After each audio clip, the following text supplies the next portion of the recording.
મહીસાગર તાલુકાના જૂના ઝીંઝવા રોડ પર આવેલા કૂવામાં મધરાત્રે ખાબકેલી કારને બહાર કાઢવામાં આવી છે। જો કે કારમાં સવાર યુવાનનું મોત થયું છે।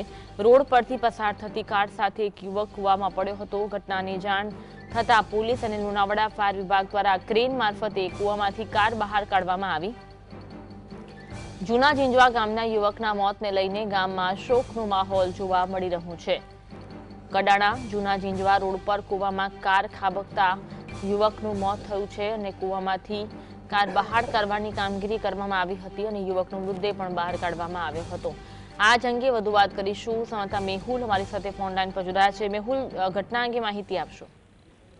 આની વાત કરીએ તો જે મહીસાગરમાં એક દુઃખદ ઘટના બની છે। કડાણા તાલુકાના જૂના ઝીંઝવા જે ગામ છે ત્યાં રસ્તો પસાર થાય છે, ત્યાં રસ્તાની સાઈડમાં જે કૂવો આવ્યો હતો એમાં એક કાર ખાબકી હતી અને જે કાર એક આશાસ્પદ યુવાન ચલાવી રહ્યો હતો।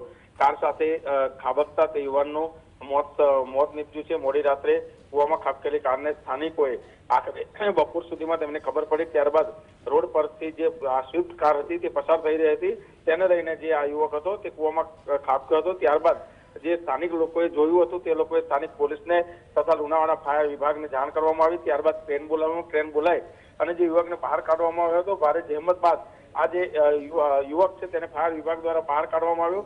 જૂના ઝીંઝવા ગામનો જે યુવક હતો તેનું મોત થઈને ગામમાં શોકની લાગણી પ્રસરી છે। આ ઘટનાની જાણ થતા સ્થાનિક જે ધારાસભ્ય છે કુબેર ડિંડોર, જિલ્લા પંચાયત પ્રમુખ બાબુભાઈ પટેલ તથા જે સ્થાનિક આગેવાનો છે સમાજના તે પણ ત્યાં ઘટના સ્થળે પહોંચ્યા હતા। અન્વી જી, આભાર માહિતી આપવા માટે।